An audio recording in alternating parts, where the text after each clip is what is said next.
एक गांव में सदना नाम का एक कसाई रहता था। बचपन से ही इनको भगवान के नाम और हरि कीर्तन में बहुत रुचि थी।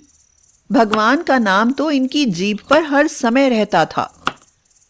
ये जाति से कसाई थे, फिर भी ये दयावान बहुत थे। इनका हृदय दया से परिपूर्ण था। भज मन नारायण नारायण हरि हरि, भज मन नारायण नारायण हरि हरि। अरे सतना भैया, तुम मांस बेचने के लिए जीव वध तो करते होगे। अरे भैया, जीव वध तो मुझसे देखा तक नहीं जाता है। जीव वध देखकर बहुत दुखी हो जाता हूं मैं। इसीलिए मैं स्वयं पशुवध कभी नहीं करता। आजीविका के लिए और कोई उपाय ना होने से दूसरों के यहां से मांस लाकर बेचा करता हूं।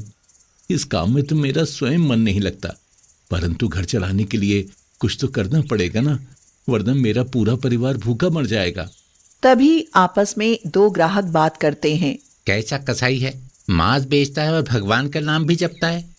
अरे भैया, तुम आज से देख रहे हो, मैं तो कई वर्षों से इस कसाई को भगवान का नाम जपते हुए और मांस बेचते हुए देख रहा हूँ। इस कसाई के मुख पर सदा विष्णु भगवान का नाम रहता है। लोग सदना के बारे में यही बातें किया करते हैं। एक दिन सदना विष्णु भगवान का नाम जपते हुए एक नदी के किनारे से जा रहा था। तभी रास्ते में वह एक पत्थर से टकरा गया। जब सदना ने देखा तो उसे वह काले रंग का पत्थर बहुत चमकीला और आकर्षक लगा। उसे वह पत्थर अच्छा लगा। उसने सोचा, अरे वाह, बड़ा ही अच्छा पत्थर है, तो क्यों ना मैं इसे मांस तौलने के लिए उपयोग कर लूं। सदना उस पत्थर को उठाकर ले आया और मांस तौलने में प्रयोग करने लगा। अरे सदना भैया, 1 किलो मांस तौल दो। जब सदना ने 1 किलो मांस तौला तो वह बिल्कुल सही तुल गया। अच्छा, तो ये पत्थर 1 किलो का है। भज मन नारायण नारायण हरि हरि। तभी दूसरा ग्राहक वहां आ जाता है। सदना भाई, मुझे 2 किलो मांस तौल दो। जब सदना ने 2 किलो मांस तौला तब भी 2 किलो मांस बिल्कुल सही तुल गया। सदना यह देखकर आश्चर्यचकित हो गया। इस प्रकार सदना चाहे जितना भी मांस तौलता, हर बार एकदम सही तुल जाता। अब तो वह एक ही पत्थर से सभी माप करता और अपने काम को करता जाता और भगवान का नाम लेता जाता। भज मन नारायण नारायण हरि हरि। यह बात पूरे गांव में फैलने लगी कि सदना कसाई के पास एक वजन करने वाला पत्थर है। वह सारे भार को एकदम सही मापता है।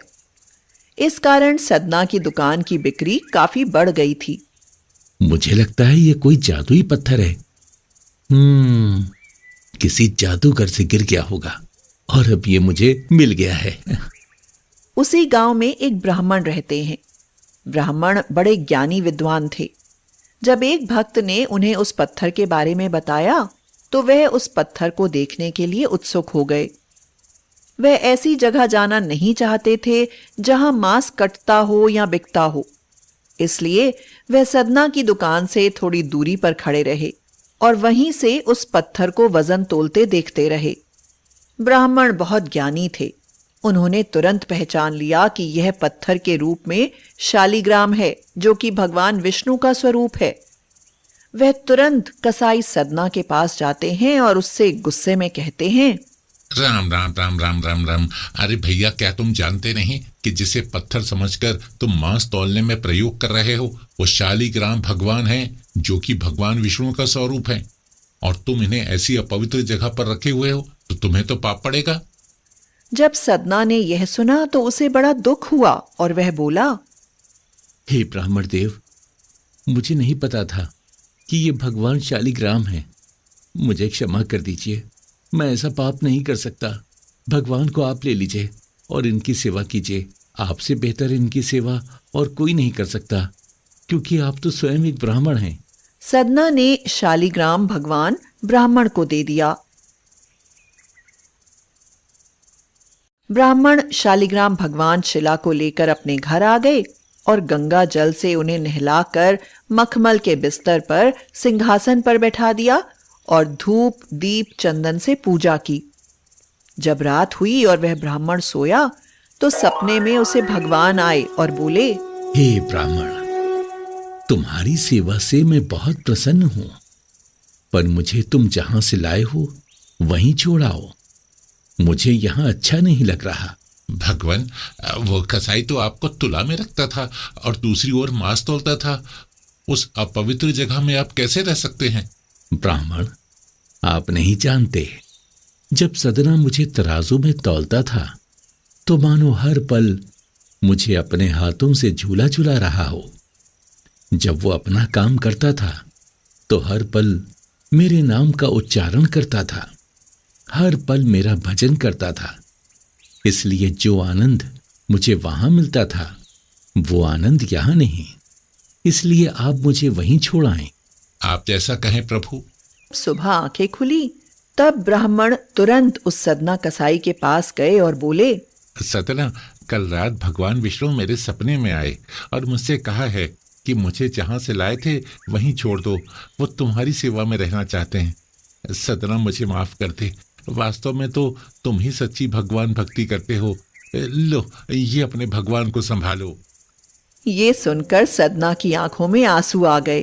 उसने कहा, सच में प्रभु मेरी सेवा में रहना चाहते हैं। जब मेरे प्रभु मेरे लिए ऐसी अपवित्र जगह पर रह सकते हैं तो मैं उनके लिए ये कसाई का काम नहीं छोड़ सकता क्या?